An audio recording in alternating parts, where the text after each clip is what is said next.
कहा। राम जी की कितने कथाएं हैं।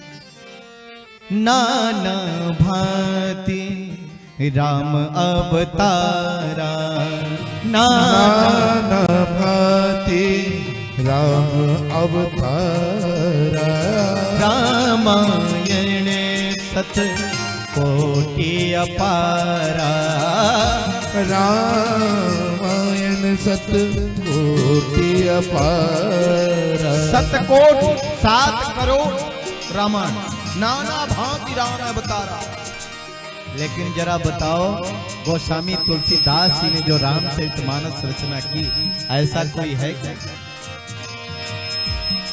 श्री राम कथा कितनों ने लिखी, पर तुलसी जैसी मरे याद कहाँ। नर सिंह बसे प्रतिखंबन में, पर काढ़न को प्रहलाद कहाँ। पर काढ़न को प्रहलाद कहाँ। श्री राम कथा कितनों ने लिखी, तुलसी जैसी मर्यादा। नरसिंह बसे प्रतिखंबन में, पर काढ़न को प्रहलाद कहाँ। निकालने वाले प्रहलाद कहाँ हैं? नहीं तो भगवान आज भी प्रकट हो जाए। आप बनो तो सही है? बागेश्वर बाबा का क्या है, हनुमान जी की कृपा हो गई है। सारी बात उन्हें खुद ही मालूम हो जाती है। अंबार लगा भीड़ का, लोग लाइन लगा के आ रहे हैं। क्यों? भक्ति जो अंदर आ गई तो ईश्वर की कृपा प्रारंभ हो गई। नरसिंह बसे प्रतिखंबन को, पर काढ़न को प्रहलाद कहाँ। निकालने वाला प्रहलाद कहाँ। भगवान तो आज भी कण कण में व्याप्त है। प्यारे भाई बहनों, नरसिंह भगवान के अंदर इतना क्रोध था कि माता लक्ष्मी आई, उन्हें भी धुतकार के भगा दिया। लेकिन जब प्रहलाद जी आए तो प्रहलाद जी को नरसिंह भगवान चाटने लगे, अपनी गोदी में बिठा लिया। अब कहा, पुत्र हमें आने में देरी हो गई है, तुम्हें कितना कष्ट सहना पड़ा। सच्चा भक्त हो तो भगवान कहाँ नहीं चला जाता। प्यारे भाई बहनों, आशीद गिरवरो राजन, एक गजेंद्र था। कौन? गजेंद्र माने हाथियों का राजा। आशीद गिरवरो राजन, त्रिकूट इत विश्रुतः, क्षीरोदेनावृतः, श्रीमान्यो जनायुत मुक्षितः। बहुत सुंदर त्रिकूट नामक एक पर्वत है, जिस पर्वत में एक बहुत सुंदर सरोवर है उसके बीच में। और देखो सरोवर यानी तालाब, और देखो वहां एक गजेंद्र हाथियों का राजा रहता है। बहुत बल है उसमें, बहुत ताकत है। छोटे मोटे जानवर उसके सामने नहीं आते, बड़े बड़े शेर उसका रास्ता छोड़ करके रुक जाते हैं। इतनी ताकत है। बड़ा लंबा चौड़ा परिवार है, हजारों बच्चे हैं, हजारों पत्नियां हैं। देखो एक दिन उसका मन हुआ जल कीड़ा करने का। सो अपने पत्नी अपने बच्चों के साथ वो सरोवर में, तालाब में जल कीड़ा करने लगा। कौन? वो गजेंद्र। देखो एक दिन क्या हुआ, जब वो जल कीड़ा कर रहा था, सूंड में पानी भरता और गजेंद्र अपनी पत्नियों के ऊपर डालता और वे उसके ऊपर डालती स्नान करते, कीड़ा कर रहे थे। इतने में एक ग्राह आया। ग्राह यानी मगर। मगर का नाम सुना है ना? बोले वृंदावन बिहारी लाल की। ये मगर बड़ा खतरनाक है। कौन? मगर। हम ऐसा काम कर लेते, मगर ये मगर ही गड़बड़ कर देता। हम जो होते ना वहां पर ये वाला काम हो जाता, मगर आ गया पीछे, काम हुआ ही नहीं। ऐसा हुआ था मगर इस साल नहीं हो पाया। क्यों नहीं हो पाया? मगर जो आ गया बीच में, ये मगर छोड़ता नहीं। देखो, बोले वृंदावन बिहारी लाल की। बच्चे भी समझ रहे हैं कि नहीं? शंकर भगवान की। आवाज नहीं करना। एक चीज और बताएं, कथा के बीच में बातचीत नहीं करना। जो कथा के बीच में बातचीत करता या बोलता है, वो जानते हो क्या? अगले जन्म में छछुंदर होता है। तो छछुंदर बनोगे क्या? तो बीच में बोलना मत। कथा का नियम है, न बीच में उठना है न बीच में बोलना है। सावधान होकर सुनना है, उसका विशेष लाभ है। कथा सुनने से अगर जीवन का कल्याण हो जाता है तो कथा में जो विघ्न करता है ना, वो जड़ से उखड़ भी जाता है। ये मुझे कहने की बात नहीं, लेकिन बता रहा हूं। इसलिए कभी विघ्न पैदा मत करो। खुद तो हम कुछ कर नहीं सकते, और जो कर रहा है उसमें बाधा फैलाए, तो बाधा फैलाने वाला जड़ से उखड़ जाता है। और आप लोग जानते भी होंगे, आपके आसपास ऐसा घटना घटी भी होगी कि दोनों ही उखड़ गए, जो विघ्न पैदा करता है। इसीलिए शांति बना के बैठे। अपने बच्चों को भी जरा ध्यान दिया करो। बच्चा हमारा कुछ भी करे, हमसे कोई मतलब नहीं है। तो बच्चा ठीक कहते, ये देखो कौन बोल रहा है इधर, शांत रहो इधर।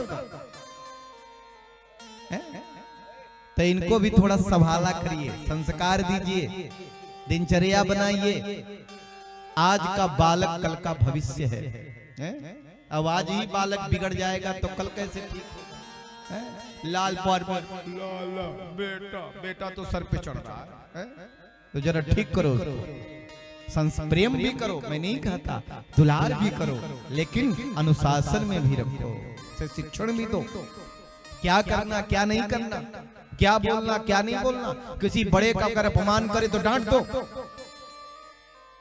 अपमान न करें, किसी को बुरा न बोले। नहीं नहीं, मेरा बेटा तो अच्छा किया, देखो आज उस व्यक्ति को कैसे डांटा। अरे तुम्हारे बाप के बराबर था, तुम्हारे दादाजी के बराबर था। एक दिन तुम्हें भी डांटेगा, फिर वही लोग हंसेंगे। बाप को ही मार दिया है? गले में छुरा लगा, ए बुड्ढे निकाल मेरा हाथ, नहीं गला काट दूंगा तेरा। यही तो होता है। अगर हाथों में ताकत है तो कुछ नेक काम करो। जवानी हवा का झोंका है तो जवानी कागज की नौका है, और जवानी ही सुधरने का मौका है। जवानी क्या है? जवानी हवा का झोंका है तो जवानी कागज की नौका है, और जवानी ही सुधरने का मौका है। नौजवान सुधर जाए तो आने वाली पीढ़ी भी सुधर जाएगी। अब पिछला भी, वर्तमान भी ठीक हो जाएगा, अगला भी ठीक हो जाएगा। और नौजवान ही खराब हो गया तो नौजवानों उठो, वक्त यह कह रहा, खुद को बदलो, जमाना बदल जाएगा। शक्तियों को लगाओ सही कार्य में, देश का विश्व का भाग्य खुल जाएगा। अगर हमारी शक्ति सही कार्य में लग जाए। हम शक्ति लगाते कहाँ? चोरी करने में। अपने आप को बड़ा होशियार समझते हैं, किसी का अपमान करने में, जेब काटने में, किसी को सताने में, गांजा पीने में, बीड़ी सिगरेट पीने में, किसी की चोरी करने में। अपने आप को बहुत बुद्धि, हमने ऐसा काम कर, तेरे जैसा निंदनीय कार्य और कौन किया है? तो अपने आप को गौरव मान रहा है, तू तो नर्क में जा रहा है, इस जिंदगी को बर्बाद कर रहा है अपने आप को। तो ठीक करिए अपने आप को, व्यवस्थित करिए। इतना सुंदर ग्राम का नाम है नारायणपुर, और नारायणपुर गांव में आ जाए रावण, कुंभकर्ण, मेघनाथ, ताड़का, सुपनखा। अरे इनको बचाओ, घर घर में राम उत्पन्न करो। सब में श्रेष्ठता हो, दिव्यता हो, एकता हो, प्रेम हो, भाईचारा हो, आत्मविश्वास हो परिवार में। आपके गांव में एक व्यक्ति बोल दे तो कहे बड़ा बुजुर्ग है, हम सब इसकी बात को मानते। जो उचित बात है उसका समर्थन करो, जो गलत है उसका विरोध करो। लेकिन हम जरा से लोभ में, जरा से लालच में गलत को गलत नहीं बोलते, बुरा को बुरा नहीं कहते। बहुत अच्छा किया तुमने, हम प्रोत्साहन देते हैं। आज एक गलती किया और तुमने प्रोत्साहन दे दिया, एक दिन वो गलती करने का अंबार लगा देगा, उसको मिल जाएगा। पहले ही रोक दो ना, गलती करेगी नहीं तो फिर परिवार सुधर जाएगा। देखो वो जो गजेंद्र है अपने आप को बहुत समझता था, लेकिन एक मगर ने उसका पैर पकड़ लिया। उस गजेंद्र ने कहा छोटा मोटा जीव है, खुजली कर रहा है, जब मेरी मर्जी होगी तो पैर उठा के झटक। लेकिन सुनिए वो तो मगर है, ऐसे वैसे नहीं है। हमने कहा ना मगर पानी में रहता था, एक बंदर नदी के किनारे एक जामुन का पेड़ था तो जामुन में रहता था। मगर और बंदर की बड़ी मित्रता। बंदर ऊपर से जामुन तोड़ तोड़ करके मगर को खिलाता और मगर नीचे से कहता वाह मित्र कितनी मीठी जामुन खिला रहे हो। लेकिन एक दिन मगर ने सोचा बताओ इतनी मीठी जामुन खिलाता है और जामुन खाता है तो इसका कलेजा कितना मीठा होगा। एक दिन मगर ने बंदर से कहा मित्र। बोले क्या मित्र? बोले नदी का सैर नहीं करोगे? बोले क्यों नहीं करूंगा, आप तो कराते नहीं हो। मगर ने कहा आओ मेरे पीठ पर बैठ जाओ, तुम्हें नदी का सैर कराते हैं। बंदर मगर के पीठ पर बैठ गए। अब मगर जो है नदी की बीच धारा में गया और उसने कहा अब मैं तुम्हारा कलेजा खाऊंगा। बंदर ने कहा क्या कहा मित्र, क्या खाओगे? बोले कलेजा खाऊंगा। कहाँ का मित्र? कलेजा खाऊंगा। कलेजा खाओगे क्यों? बोले तुम इतनी मीठी मीठी जामुन खिलाते हो और जामुन खाते हो तो तुम्हारा कलेजा कितना मीठा होगा, इसलिए अब तुम्हारा कलेजा खाऊंगा। बंदर ने कहा मित्र तुमने पहले क्यों नहीं बताया? मगर ने कहा क्यों? बोले अगर आप पहले बताते ना हाँ तो बोले मैं अपना कलेजा लेके आता। क्या मतलब? बोले कलेजा तो मैं जामुन के पेड़ पे टका के आ गया। जल्दी करो, जल्दी इधर चलो। बड़ी तेजी से बंदर जो है उसके पेड़ से कूदा और जामुन के पेड़ पर चढ़ गया और पेड़ से कहता टाटा बाय बाय, अब दोबारा मत आना। हो गया। क्या मतलब है? दुष्टों से न मित्रता अच्छी और दुष्टों से न दुश्मनी अच्छी।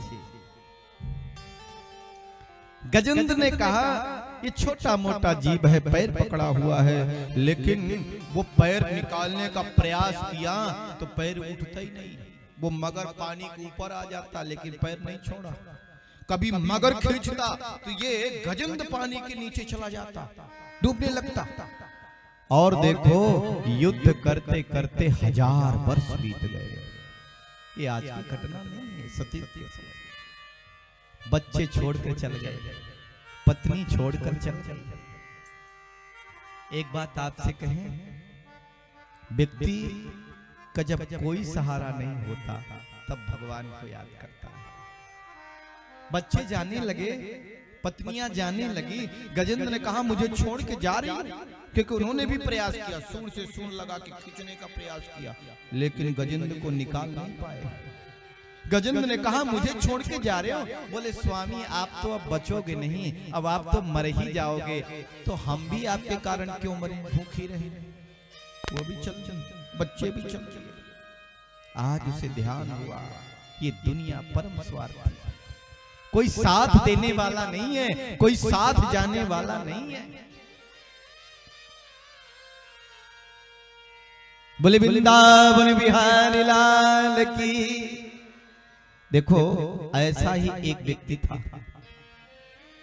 जिसका परिवार था, पिताजी थे, माताजी थे, पत्नी थी, भाई थे, लेकिन उसका एक ही काम, जो कुछ है मेरे पिताजी हैं, मेरी पत्नी है, मेरा बेटा है, मेरा परिवार, इससे दुनिया से कोई मतलब नहीं, समाज से कोई मतलब नहीं, ईश्वर से कोई मतलब नहीं, धर्म से कोई मतलब नहीं। हो सकता है यहाँ भी ऐसा सोचने वाले हों, गांव में हो, क्षेत्र में हो, मैं नहीं कहता, क्योंकि रोड से गुजर जाते हैं, यहाँ तक आने में उनके पैर में दर्द हो जाएगा, बैठने में उनको परेशानी हो जाएगी, 2 बार राम राम कह लेंगे तो उनको मुंह में दर्द होना शुरू हो जाएगा। क्यों? कहीं जिंदगी न बदल जाए, कहीं जीवन न बदल जाए, इसलिए ऐसे काम में मत जाना। ऐसे काम में जाना जहाँ पे बिगड़ने का चांस ज्यादा हो, ऐसा काम जरूर करना जहाँ पर एक दूसरे को मारने, तभी तो सीसीटीवी लगवाए हो, क्योंकि ऐसे काम करते रहे जिसमें से जिंदगी बिगड़ जाए, जीवन बिगड़ जाए, चिंतन बिगड़ जाए, विचार बिगड़ जाए, फिर क्या स्थिति बनेगी? फिर हो गया एक दूसरे को मार दिया, कोई पता ही नहीं, कोई अनुशासन नहीं, कोई जीवन नहीं, कोई जिंदगी नहीं। अरे ऐसी जिंदगी का तो धिक्कार, जो जिंदगी किसी काम की न हो, जो जीवन में केवल लड़ाई झगड़ा है, बस एक दूसरे को मारना, तो फिर जीवन को समझा कहा तुमने? जाना कहा तुमने? नहीं जाना और नहीं समझा। तो देखो ऐसा व्यक्ति था, वो ये सब तो नहीं करता था, लेकिन अपने परिवार को बहुत मानता था। एक संत उस गांव में पधारे, लोगों ने कहा चलो भैया बड़ी सुंदर कथा हो रही है, चलो कथा सुनाए। उसने कहा ना ना, हमें बाबा नहीं बनना कथा सुन के। बोले क्यों?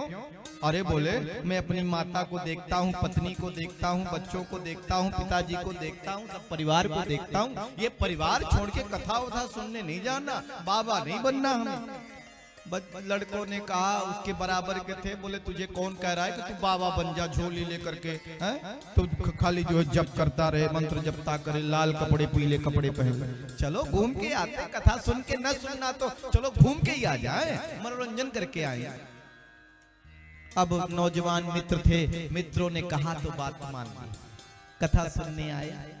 अब जो संत थे बड़े पहुंचे हुए संत थे, सिद्ध थे, कथा जो कह रहे थे, उन्होंने ऐसी कथा कही, ऐसी कथा कही, और देखो उस व्यक्ति के आंखों में आंसू आ गए। उसने सोचा जीवन में कभी कथा नहीं सुनी थी, पहली बार सुना मित्रों के कहने पर। उसने कहा बाबा के साथ, संत के साथ मैं जा तो नहीं सकता, कम से कम एक रात उनके साथ रुक तो लूं। संत के पास में आया, अब कहा संत जी अगर आपकी आज्ञा हो तो रात भर आपके साथ रह लूं। हाँ हाँ आ जाओ।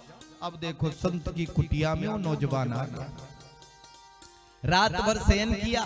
सुबह जब जाने लगा तो संत ने कहा बेटा अब रात भर मेरे साथ रुक गए हो तो थोड़ा सा जो कहूं वो कर लो, मैं तुमको नहीं रोकूंगा। ठीक है, संत सब समझ गए। संत ने आंगन में एक सफेद चादर बिछाई, उस पर उसे लिटा दिया, ऊपर से सफेद चादर डाल दी। एक टेबल रखा, उस पर भी सफेद चादर लगाई, उसके ऊपर एक गिलास दूध रखा, और उसको बोल दिए कि तुम बोलना चालना हिलना डुलना मत जब तक मैंने बोल। संत ने कह दिया देखो ये नौजवान युवक आया था, ये तो मर गया। अब बात कहाँ पहुंच गई? बात पहुंच गई घर। अब उनके पिताजी, उनके माताजी, उनकी पत्नी, उनके बच्चे रोते गाते बिलखते आ रहे, मेरा बेटा मर गया, मेरे पिताजी चल गए, कथा सुनने गए थे चल गए। अब दौड़े दौड़े आए, अब संत के पास पहुंचे। पिताजी तो पैर पड़ गए, बोले आप तो बड़े पहुंचे हुए संत, आप मेरे बेटा को जिंदा नहीं कर सकते। संत ने कहा कर सकता हूं, लेकिन एक शर्त है। बोले क्या? बोले इस टेबल पर एक गिलास दूध रखा हुआ है, इस दूध को जो पिएगा वो मर जाएगा और तुम्हारा बेटा जिंदा हो जाएगा। अब देख लो, देखो दादाजी भी आए थे, उनके पिताजी के पिताजी, अब उनकी उम्र हो गई थी 80 साल की। अब सारे लोग उनकी तरफ देखने लगे कि दादाजी दूध पिए। दादाजी ने कहा मेरी ओर क्या देख रहे हो? अभी मैं मरना नहीं चाहता, अभी मैं दूध नहीं पीऊंगा, अभी मेरे पोते की शादी हो जाएगी, जब उसका बेटा होगा उसका मुंह देखूंगा तब मरने का सोचूंगा। हाँ नहीं। संत ने कहा उनकी ओर क्या देखते, आप ही पी लीजिए, आधा जीवन तो जी लिया, बाकी काम बेटा संभाल लेंगे। उनने कहा, पिताजी ने कहा मेरे एक ही बेटा थोड़ी है, फिर एक ही काम थोड़ी, कितना काम बाकी, अभी बेटी की शादी करना है और देखो ये कराना है, अभी पोते का भी विवाह करना, मैं नहीं मरना चाहता, मैं भी दूध नहीं पीऊंगा। किसी ने दूध नहीं पिया। बारी आई किसकी? पत्नी की। संत ने कहा देखो पत्नी के लिए पति परमेश्वर होता है। ये अलग बात है कि परमेश्वर माने न माने, अब आजकल परमेश्वर ही नहीं बचे तो कहां से माने परमेश्वर? परमेश्वर तो शराब ईश्वर हो गए हैं, शराब पी के आ रहे हैं, परमेश्वर को क्या करें? क्या करे बेचारी, होश में तो है नहीं, न जाने क्या कैसे कैसे लोग करते। तो देखो संत ने कहा पत्नी के लिए पति परमेश्वर होता है, ईश्वर होता है। तुम दूध पी लोगी, तुम मर जाओगी, तुम्हारे पति जिंदा हो जाएंगे, कहेंगे देखो कितनी सतीव्रता पवित्रता नारी थी, अपने पति को जिंदा कर दिया, तुम्हारा मंदिर भी बनवा दिया। पत्नी ने संत की ओर देखा, संत की थोड़ी सफेद सफेद दाढ़ी थी। बोले बुढ़े तेरे तो कोई नहीं है, तू ही दूध पी जा, तू क्यों नहीं पी लेता? इतने में संत ने धीरे से उसको स्पर्श किया, उठ करके बैठ गया और कहा, देखो जिस परिवार के लिए तुम सब कुछ छोड़ना चाहते थे, जिस परिवार के लिए तू भगवान को छोड़ना चाहता था, जिस परिवार के लिए तू धर्म को छोड़ना चाहता था, जिस परिवार के लिए तू न्याय से भी वंचित हो रहा था, आज वही परिवार तेरे लिए कोई नहीं है, सब स्वार्थ के लिए। स्वार्थ लाग करहि सब प्रीति, सुर नर मुनि सब जन कहे रीति।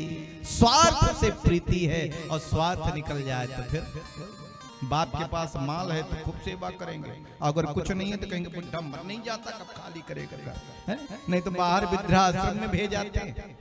तमाम कारण ये गजेंद्र जो है आज देखता है, न उसके बच्चे साथ में हैं, न उसकी पत्नी साथ में है, आज अकेला पड़ गया। देखो ब्रह्मा जी खड़े हैं, इंद्र जी खड़े हैं ऊपर, ये गजेंद्र अगर मेरा नाम ले तो आकर के मैं बचा लूं इसे। ब्रह्मा जी कहते हैं अगर इसे मेरा नाम नहीं याद है ब्रह्मा तो यही कह दे, चार मुख वाला आके बचा ले तो मैं बचा लूं। इंद्रदेव कहते मेरा नाम नहीं मालूम तो ये कह दे देवताओं के राजा आके बचा ले तो मैं बचा लूं।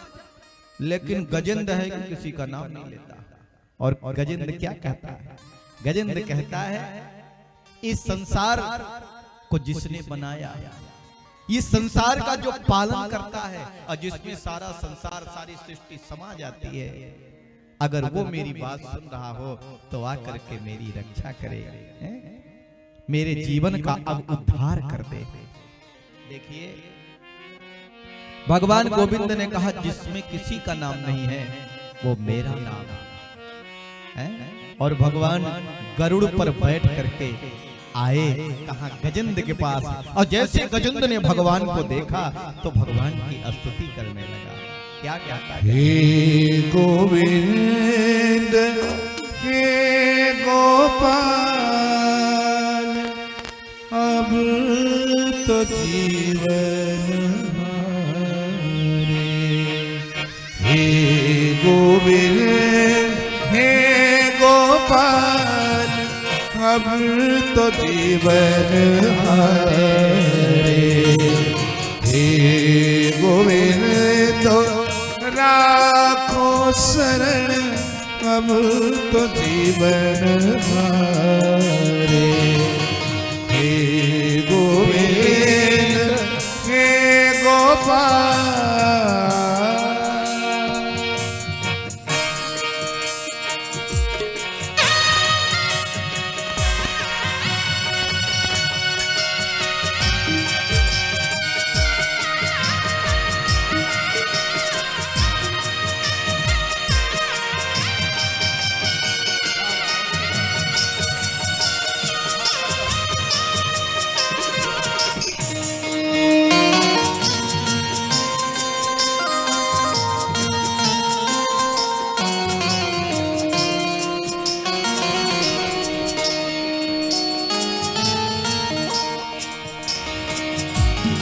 नीर पीवन है तो गयो सिंधु के किनारे।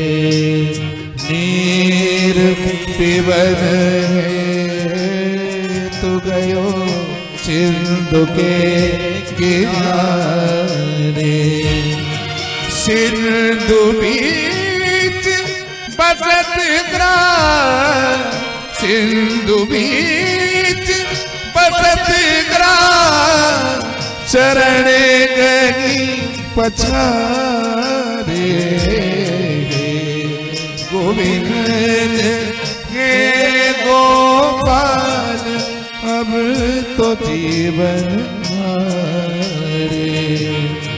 हे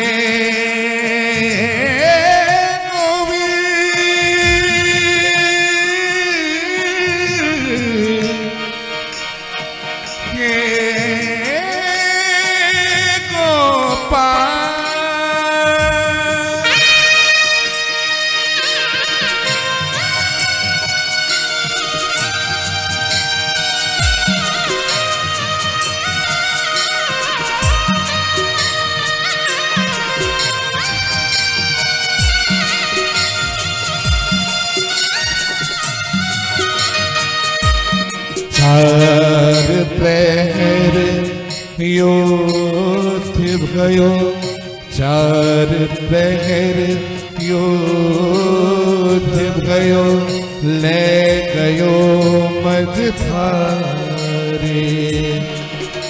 नाक कान डूबन लागो, नाक कान डूबन लागो, कृष्ण को पुकारे। हे गोविंद हे गोपाल, अब तो जीवन हारे। हे गोविंद हे गोपाल।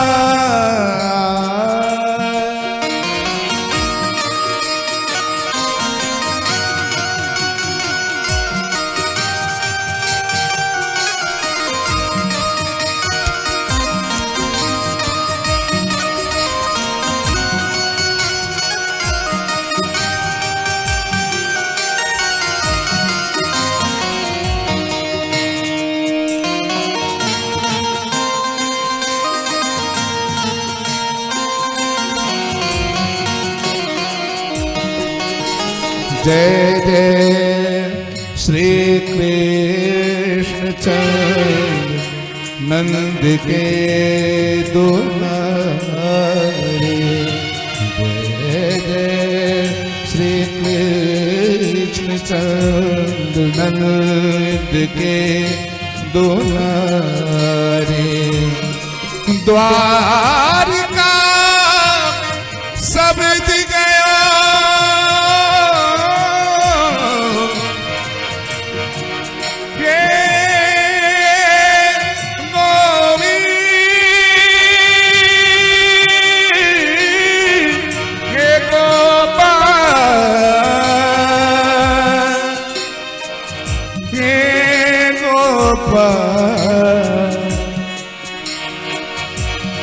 द्वारिका में शब्द गयो, द्वारिका में शब्द गयो, तो सोन गयो ना।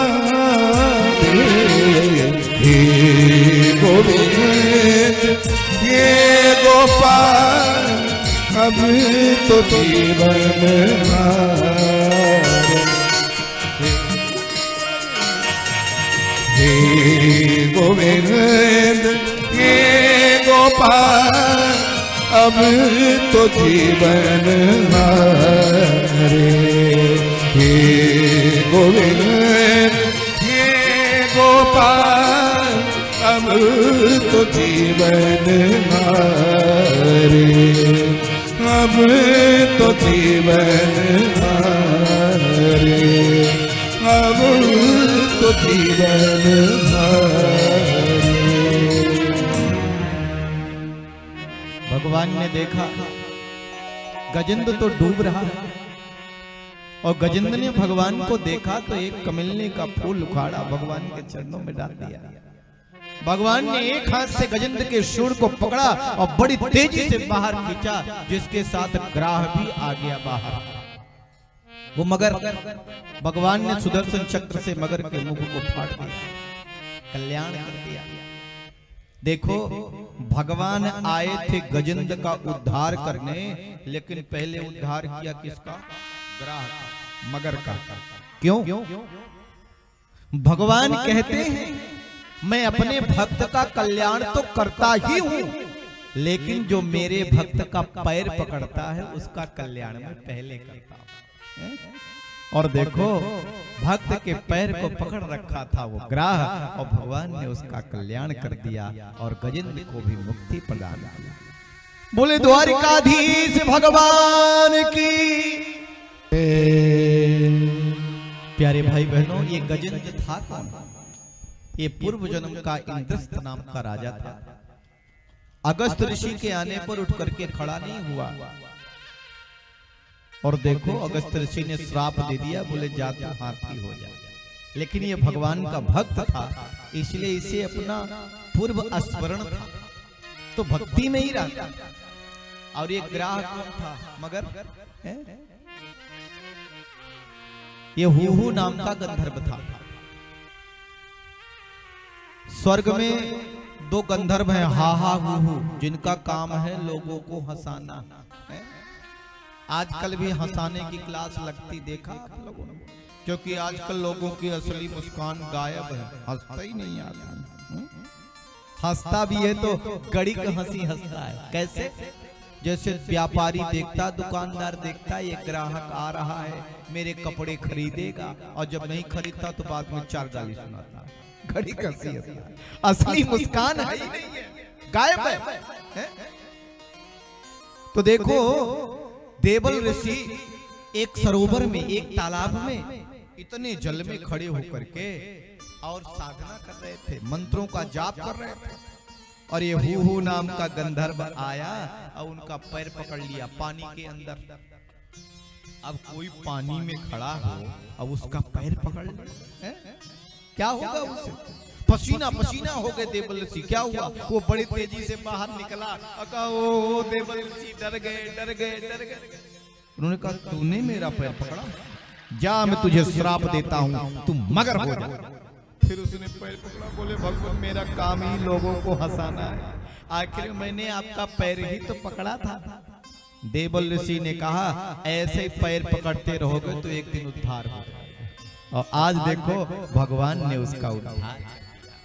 बोले वृंदावन बिहारी लाल की जय। इस प्रकार से भगवान ने गजेंद्र और ग्राह का उद्धार कर दिया।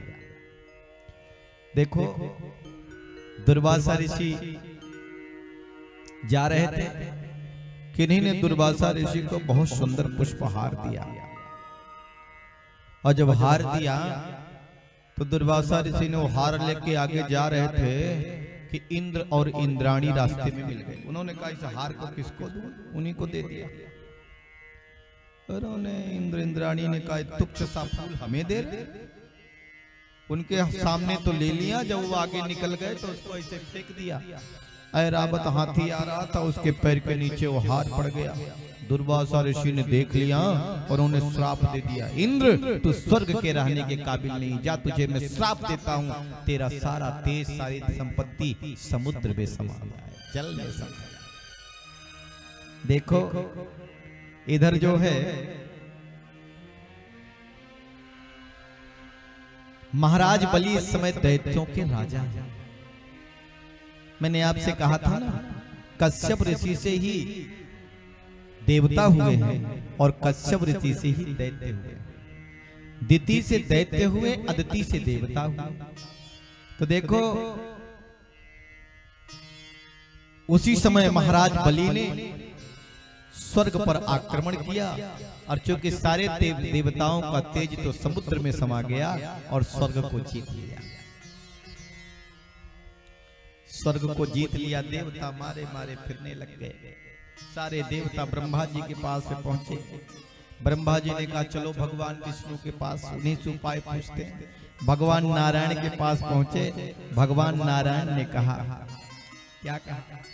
भगवान ने कहा, देखो देवताओं, तुम्हारा तुम सबका तेज धन संपत्ति यश ये सब चला गया है कहाँ? समुद्र के अंदर। इसलिए समुद्र मंथन करो, और जब समुद्र मंथन करोगे तो वो सारे रत्न फिर से निकल आएंगे, और रत्न निकलेंगे तो तुम्हारे अंदर ताकत होगी। समुद्र मंथन करोगे तो अमृत निकलेगा, और जब अमृत का पान करोगे तो अमर हो जाओगे, तेजस्वी हो जाओगे, बलशाली बन जाओगे। तो बोले समुद्र मंथन होगा कैसे? तो बोले समुद्र मंथन होगा, बासुकी नाग की मथानी बनाओ, मंदराचल पर्वत की मथानी, बासुकी नाग की रस्सी। लेकिन ये साथ में और कौन? बोले जाओ दैत्यों के पास, आखिरकार दैत्य भी तो तुम्हारे भाई ही ना, जाओ दोनों मिल करके समुद्र मंथन करोगे तो पूरा हो गया। इस समय महाराज है, महाराज बलि दैत्यों के राजा, और महाराज बलि महाभागवत है, सामान्य व्यक्ति नहीं है। सारे देवता पहुंचे, प्रणाम किया। सारे असुरों ने कहा आज सूरज पश्चिम से कैसे उगाया, ये देवता हमें प्रणाम करने मेरे पास आए। देवताओं ने कहा अच्छा ये बताओ, हम आपके पास एक प्रस्ताव लेके आए। बोले क्या? बोले देखो आखिरकार हम दोनों एक ही पिता की संतान है ना? बोले हाँ। बोले तुम्हारे पिताजी कश्यप ऋषि और हमारे पिताजी कश्यप ऋषि? बोले हाँ वो तो है। तो बोले ये बताइए, हम आपस में चाहे जितने लड़े भिड़े लेकिन मरे कोई नहीं। असुरों ने कहा ये कैसे होगा? बोले जब हम लोग समुद्र मंथन करेंगे और जब अमृत निकलेगा और जब अमृत का पान करेंगे तो फिर कोई मरेगा नहीं, चाहे जितना लठ बजे, लेकिन मरेंगे नहीं। असुरों ने कहा भैया ये बात तो मुझे पसंद आई, ये अच्छी बात, ठीक है हम सहयोग करेंगे समुद्र मंथन में। अब देखो मंदराचल पर्वत की मथानी बनाई गई, वासुकी नाग की रस्सी बनाई गई। अब पर्वत लेकर के चले, गणेश भगवान का पूजन नहीं किया सो रास्ते में पर्वत गिर गया। भगवान पीठ पर धारण करके उस पर्वत को लेकर के आए। अब देखो भगवान चाहते थे कि देवता जो है वासुकी नाग के पूंछ की तरफ लगे और असुर जो है मुख की तरफ लगे, क्योंकि जब नाग का घर्षण होगा तो मुख से आग निकलेगा, विष निकलेगा। तो भगवान ने एक चालाकी करी। भगवान ने कहा देवताओं तुम बड़े कुल के हो, इसलिए नाग के मुख की ओर लगो। और असुर तो असुर है, कहते हैं ना संख और मूर्ख दूसरे के फूकने से बचते हैं, अपनी आप बुद्धि नहीं होती। असुरों ने कहा अरे विष्णु चाहे मंथन हो चाहे न हो, हम भी अरे गरे नत्थु खैरे कुल के नहीं है, हम भी ऊंचे कुल के हैं, इसलिए हम भी लगेंगे मुख की तरफ। भगवान ने कहा देवताओं तुम ही छोटे बाप के बेटा बन जाओ, तुम लग जाओ पूंछ की तरफ और तुम लग जाओ मुख की तरफ। असुर लग गए मुख की तरफ और देवता लग गए पूंछ की तरफ। अब मंथन आरंभ हो गया। मंथन आरंभ हुआ और सबसे पहले हलाहल विष निकला। बोलिए शंकर भगवान की। क्या निकला? विष। तीनों लोकों में त्राही त्राही मच गई। कितना निकला विष? 2-4 तोला नहीं, 2-4 ग्राम नहीं, त्रैलोक्य धनात्, जिससे तीनों लोकों का दहन हो जाए, इतना विष निकला। भगवान ने कहा देवताओं से ये विष कहां? बोले ले जाओ भोलेनाथ के पास। देव देव महादेव भूतात्मन भूत भावन त्राहिना शरणापन्या त्रैलोक्य दहनात् विषा। भोलेनाथ के पास देवता विष लेके आए हैं। आइए भोले बाबा की थोड़ी स्तुति तो करें, वंदना तो करें, उनसे प्रार्थना तो करें। शिव सा दयालु सारे जगत में,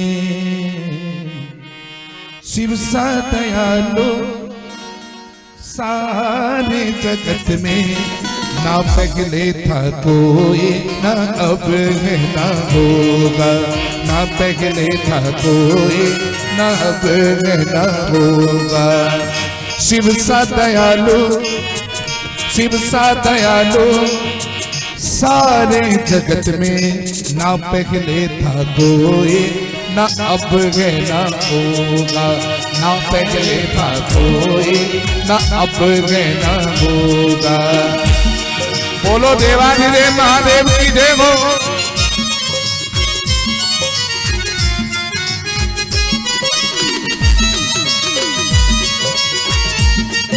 मीठी मीठी ताली बजाइए सब लोग। बोलिए नीलकंठ भगवान की जय हो।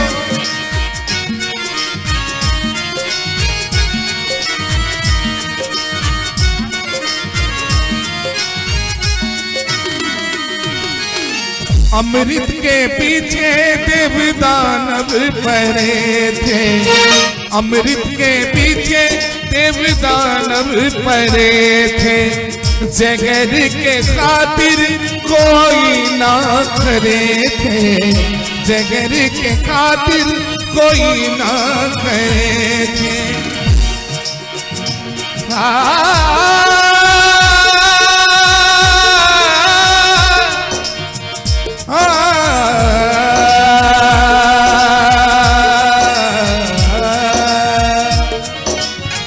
अमृत के पीछे देव दानव परे थे, जहर के खातिर कोई ना खरे थे।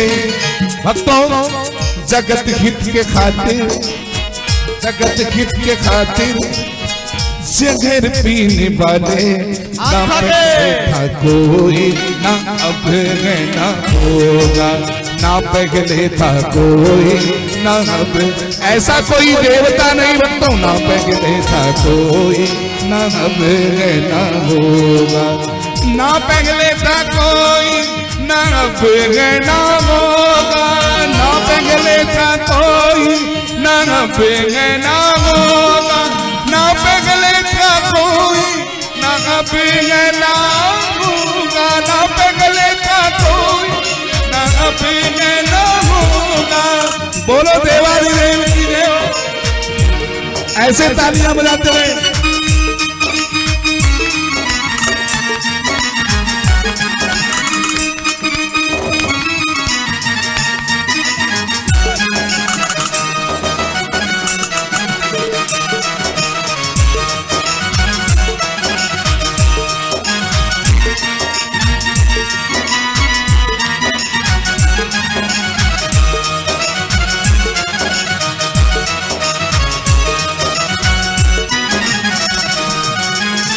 चरणों में शिव के खजाना भरा है, चरणों में शिव के खजाना भरा है, हीरे और मोती यहाँ बिखरा पड़ा है, हीरे और मोती यहाँ बिखरा पड़ा है।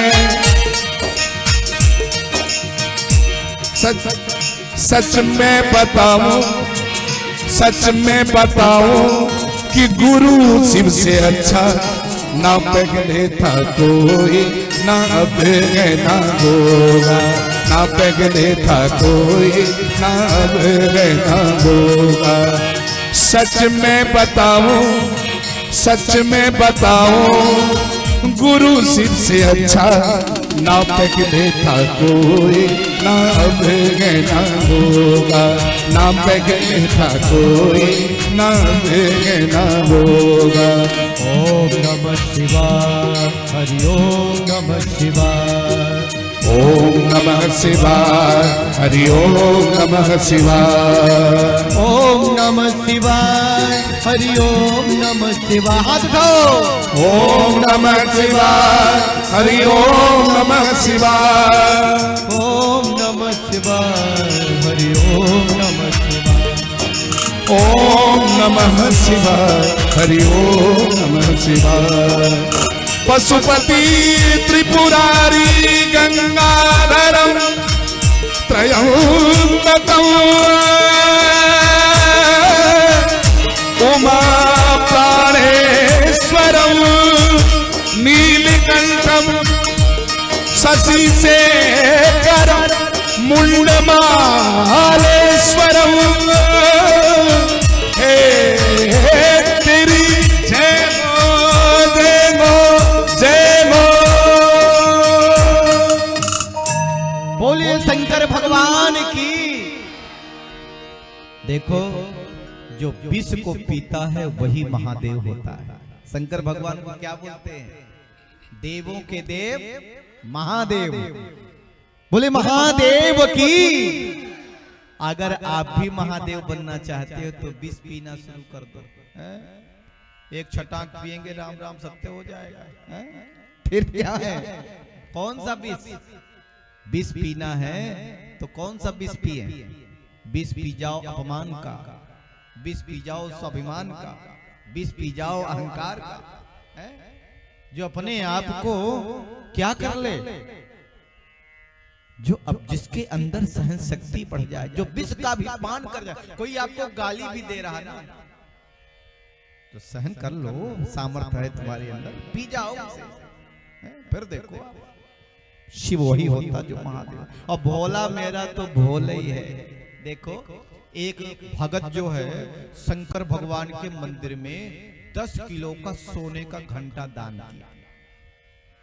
देखो एक चोर बड़े ध्यान से देख रहा था, उसने कहा 10 किलो का सोने का घंटा, छोटी मोटी चोरी बहुत कर ली, अब कहीं एक घंटा हाथ में आ जाए तो फिर चोरी करना बंद, फिर जरूरत नहीं पड़ेगी।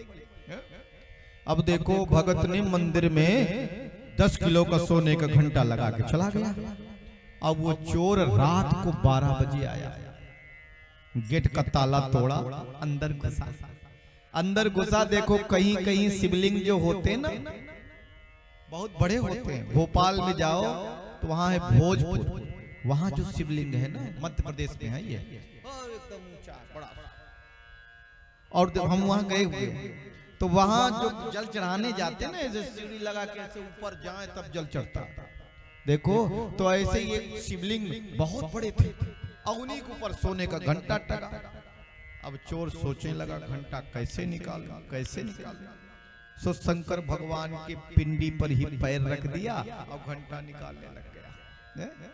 और जैसे घंटा निकालने लगा शंकर भगवान प्रकट हो गए और बोले वरदान मांगो, वरदान मांगो, वरदान मांगो। चोर ने कहा भगवान मैं कोई भगत नहीं हूँ, मैं कोई भक्त नहीं हूँ, जो आप कह रहे वरदान मांगो वरदान है, मैं चोर हूँ, घंटा चुराने आया। भगवान शंकर ने कहा हम फालतू बात नहीं सुनते। कोई व्यक्ति 3 पत्ती का बेलपत्ती चढ़ा जाता है वरदान ले जाता है, कोई व्यक्ति चिनिया बादाम चढ़ा देता है वरदान ले जाता है, कोई व्यक्ति 1 लोटा जल चढ़ा देता है वरदान ले जाता है। तो कितना बड़ा भक्त है, अपने आप को ही मुझ पर चढ़ा दिया, वरदान ले जा। बोले शंकर भगवान की। तो भोले बाबा तो ऐसे हैं, व्यक्ति के दोष नहीं देखते तो गुण ही देखते हैं, वही तो महादेव। शंकर भगवान के पास विष आया, माता पार्वती बैठी हुई थी, शंकर भगवान ने इशारा किया देवताओं से इनसे पूछ लो। देवताओं ने कहा भगवान विष्णु ने भेजा है, क्या दिया? बोले विष पी जाओ। अच्छा पूछ लो। अब कोई पत्नी कहेगी मेरे पति को विष पिला दो, लेकिन माता पार्वती भोलेनाथ की सामर्थ्य को जानती हैं, इसलिए कहा तो नहीं लेकिन अनुमोदन कर दिया। शंकर भगवान ने विष लिया और राम जी को याद किया, रा बोल करके विष पिया और माँ बोल करके बंद कर लिया, रा और माँ के बीच में, और कंठ में ही धारण कर लिया, इसीलिए उनका नाम हुआ नीलकंठ। बोले नीलकंठ भगवान की जय गो। भगवान भोलेनाथ विष नहीं पिए होते तो दुनिया का क्या होता है? नाम प्रभाव जान शिवनी को, काल कोट फल दीन अमी को।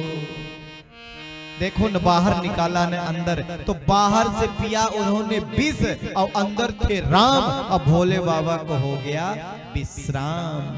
बोलिए शंकर भगवान की। समुद्र मंथन फिर आरंभ हो गया, और देखो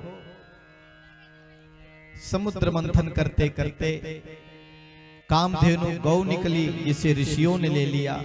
उच्चई सर्वा घोड़ा निकला, चंद्रमा जी निकले जो भोले बाबा के माथे पर विराजमान हो गए। बारुणी मदिरा निकली जो दानवों ने ले लिया। ऐरावत हाथी निकला जिसे इंद्र ने रख लिया। और देखो रमा माता लक्ष्मी निकली। अब लक्ष्मी मैया अपने हाथ में सुंदर पुष्प हार ली। सारे लोग बैठ गए। अब उनको स्वतंत्रता दी गई कि जिसको वर्ण कर ले उन्हीं की लक्ष्मी। तो लक्ष्मी माता गई तो देखा दुर्वासा ऋषि बैठे हैं, सारे संत बैठे हैं। बोले ऋषि तो हैं बड़े अच्छे, लेकिन इनके अंदर क्रोध बहुत। और आगे बढ़े तो देखा भोले बाबा बैठे। बोले भोले बाबा में सब गुण हैं, लेकिन भेष ठीक नहीं है। चिता की भस्मी रमाते ना। आगे बढ़े तो विष्णु भगवान बैठे, लेकिन उनकी मुंडी नीचे की है। लक्ष्मी माता की ओर देख रहे। लक्ष्मी माँ ने कहा इनमें सब गुण हैं, लेकिन एक गुण इनमें भी नहीं है। बोले वो क्या? मेरी चाहना नहीं है, लेकिन ये गुण नहीं है, ये सतगुण ही है, ये अवगुण नहीं है, ये सतगुण ही है, इसलिए मैं इन्हीं को वर्ण करूंगी। और भगवान नारायण के गले में माला पहना दिया और बन गए लक्ष्मी नारायण। बोले लक्ष्मी नारायण भगवान की। इसीलिए जो लक्ष्मी के पीछे दौड़ता है ना, जल्दी लक्ष्मी नहीं मिलती उसको। और जो लक्ष्मी तो उसके पास जरूर आती है, पीछे पीछे भागती रहती है। यही तो उनकी महिमा है। लक्ष्मी नारायण नारायण नारायण, लक्ष्मी नारायण नारायण नारायण, भजवन नारायण नारायण नारायण, भजवन नारायण नारायण नारायण, लक्ष्मी नारायण नारायण नारायण, लक्ष्मी नारायण नारायण नारायण। अब की बार अमृत निकला। असुरों ने कहा भैया अब चूकना नहीं है। अमृत लेकर के असुर भाग निकले, देवताओं से छीन लिया। और देखो जब देवताओं से अमृत छीन रहे थे ना, तो उसका कुछ बूंद कहाँ गिरा? हरिद्वार में जाके गिरा। कुछ बूंद जाकर के नासिक त्र्यंबकेश्वर में गिरा, कुछ बूंद जाकर के उज्जैन अवंतिका नगरी उज्जैन में गिरा, कुछ बूंद जाकर के तीर्थराज प्रयाग में गिरा। और जहां जहां वो अमृत गिरा वहां वहां कुंभ लगता है। 2025 में भी तीर्थराज प्रयाग में महाकुंभ है। विश्व धर्मार्थ सेवा ट्रस्ट हमारा ट्रस्ट है, विश्व धर्मार्थ सेवा ट्रस्ट, जिसका कैंप वहां लगता है। आप लोग आइएगा, रुकने की खाने पीने की व्यवस्था वहां की जाती है। गंगा जी में स्नान करिए। वैसे हर वर्ष एक कैंप लगता है माघ महीने में, जनवरी से फरवरी में हर वर्ष तीर्थराज प्रयाग के तट पर वहां लगता है। व्यवस्था बनती है, लोग कल्पवास करते हैं, एक टाइम भोजन करते हैं, भगवान का भजन कीर्तन करते हैं, गंगा में स्नान करते हैं और एक महीने गंगा जी के किनारे वास करते हैं। इतनी सुंदर व्यवस्था रहती है। सरकार भी बड़ी व्यवस्था बनाती है। तो आप सब लोग वहां सादर आमंत्रित हैं। 2025 में भी महाकुंभ लगने वाला है, तो आना ही चाहिए। और कुंभ की तो विशेष महिमा, कहां कहां से संत महात्मा मुनि सब पधारते हैं, सबके दर्शन होता है। तो देखो ये असुर अमृत लेकर के भाग गए। देवताओं ने कहा भगवान जिसके लिए इतना बड़ा मंथन हुआ वो तो अमृत गया, क्या करें? भगवान ने कहा चिंता मत करो, जो मेरी शरण छोड़ करके भाग जाता है तो उसके पास जो वस्तु होती है ना उसका भी उपयोग नहीं कर पाता, और जो मेरी शरण में आता है तो उसके पास जो न हो वो भी उसे मिल जाता है। अब देखो ये देवता ये असुर आपस में कहते अहम पूर्वम, पहले मैं पीऊंगा। एक कहता देखो मैं सबसे बड़ा हूं इसलिए मैं पीऊंगा। एक कहता देखो मेरे भुजाओं में बड़ी ताकत है इसलिए पहले मैं पीऊंगा। अहम पूर्वम अहम पूर्वम। भगवान ने मोहनी रूप बनाया, नारी का रूप बनाया है। और देखो जा रहे मोहनिया रूप प्रभु अपना दिखा दोगे तो क्या होगा। मोहनिया रूप प्रभु अपना दिखा दोगे तो क्या होगा। दिखा दोगे तो क्या होगा, दिखा दोगे तो क्या होगा। दिखा देंगे तो क्या होगा, दिखा दोगे तो क्या होगा। मोहनिया रूप, ताली बजाओ। मोहनिया रूप प्रभु अपना दिखा दोगे तो क्या होगा। मोहिनी रूप धारण किया, इतने सुंदर भगवान दिख रहे हैं, नारी के रूप में बने हैं।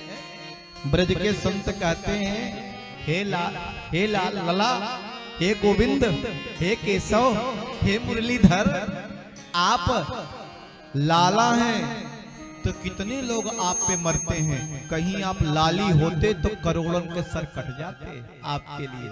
आप इतने सुंदर हैं। अब जरा बताओ भगवान नारी बन गए। जैसे असुरों ने देखा कहा भैया वो देख, ऐसी नारी हमने जीवन में नहीं देखी। एक ने कहा सुन तेरी भाभी बने तो कैसी रहेगी। बोले ना भाभी नहीं बनेगी। बोले तो उससे विवाद तो मैं करूंगा। एक ने कहा तू नहीं, एक बोला हम करेंगे, हम ज्यादा ताकत। अब देखो अभी तक अमृत पीने की बात कर रहे थे, अब शादी करने की बात कर रहे। लेकिन उससे नहीं पूछा जो आ रहा है वो करेगा नहीं। भगवान विष्णु पास में पहुंचे नारी रूप में, कहा क्या बात है? आप लोग क्या आपस में बात कर रहे हैं? उन्होंने कहा देवी तुम बड़ी सुंदर हो, बहुत अच्छी हो, हमसे विवाह करोगी? भगवान ने कहा वो तो विवाह की बात तो बाद में होगी, पहले ये बताओ लड़ क्यों रहे हो? बोले देखो ये बोलता पहले अमृत मैं पीऊंगा, ये बोलता पहले अमृत मैं पीऊंगा। हैं? अब देखो देवी तुम आ गई हो, अब लो तुम ही बंटवारा करो। भगवान ने कहा मैं तो सोच रही थी कि कश्यप ऋषि के ये जो पुत्र हैं ये बुद्धिमान होंगे, तुम तो मूर्ख निकले। सारे असुरों ने कहा ए देवी अगर तू ऊंचे कुल की है तो हम भी नीचे कुल के नहीं है, हम तुम्हें मूर्ख कहां से दिखाई दे रहे, कैसे दिख रहे? बोले बताओ इतने मेहनत से अमृत का मंथन किया, समुद्र मंथन किया, अमृत निकला और जान न पहचान है, ऐसे अमृत मुझे दे रही? उन्होंने कहा देवी बिल्कुल सही बात कह रही, तुम्हारे वचनों से ऐसा लगता है तुम बड़े उच्च कुल की हो। है? तो देखो अब चाहे कुछ भी हो जाए अब बंटवारा तुम ही करो। भगवान फिर बोले मैं तो आपको मूर्ख ही कह रही थी, आप लोग तो महामूर्ख निकले। बोले कैसे? बोले बताओ मेरी जरा सी बात सुनी और आप स्वीकार कर लिया, मैं आपके साथ धोखा कर गई तो? बोले देवी आपके वचनों से लगता है कि तुम मुझे धोखा नहीं दोगे, इसलिए सुनो अब चाहे कुछ भी हो जाए बंटवारा तुम्हारे हाथ से होगा। भगवान ने कहा तो फिर मैं जैसे बांटूंगी वैसे स्वीकार करना पड़ेगा, तभी बांटूंगी। सारे असुरों ने कहा देवी बिल्कुल जैसी तुम्हारी मर्जी वैसे करो। कहते हैं वासना में व्यक्ति अंधा हो जाता है और उचित अनुचित का निर्णय नहीं कर पाता। इतने में आ गए देवता। भगवान ने कहा देखो इसके ऊपर ऊपर पानी पानी है, पतला पतला, नीचे गाढ़ा है। अब देवताओं को पतला पतला पिला दूं और आप लोगों को फिर नीचे का गाढ़ा गाढ़ा पिलाऊं तो कैसा रहेगा? सारे असुरों ने कहा देवी बिल्कुल ठीक रहेगा, जैसा तुम चाहो वैसा ही करो। अब देवता लाइन से बैठ गए, देवता लाइन से बैठ गए। अब देखो देवताओं को भगवान अमृत पिला रहे हैं, असुरों की तरफ मुस्कुरा रहे हैं। एक को अपने रूप सुधा का पान करा रहे हैं और एक को अमृत का पान करा रहे हैं।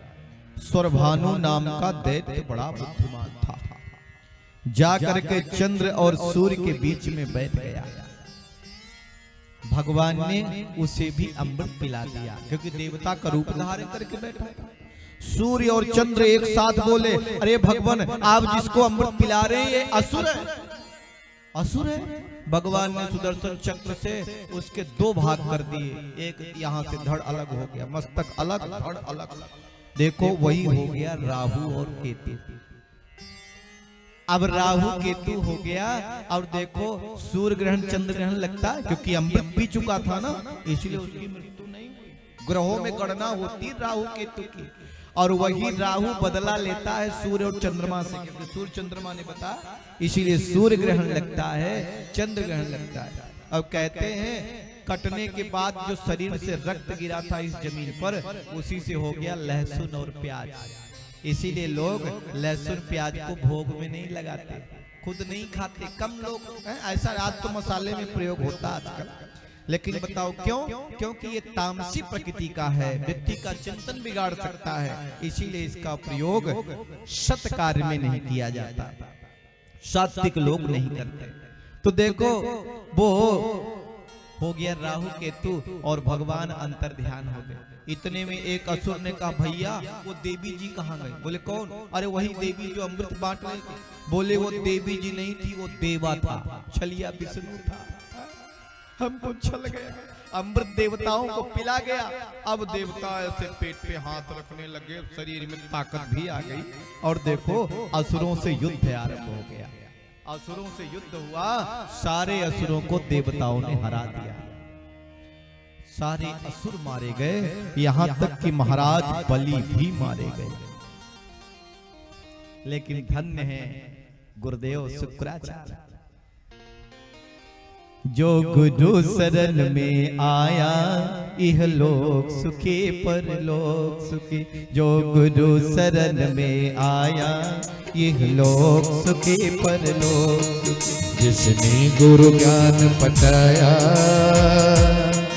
इहलोक सुखी परलोक सुखी। इसने गुरु ज्ञान पचाया इहलोक सुखी परलोक। जो गुरु शरण में आया इहलोक सुखी परलोक तो सुखी। जो गुरु की शरण में आ जाता है कि लोक भी सुखी और परलोक भी सुखी। धन्य शुक्राचार्य गुरुदेव हैं। गुरु के बारे में क्या कहते हैं? तो तरुवर जो पानी बिना बिन पानी के मीन, अब वैसे ही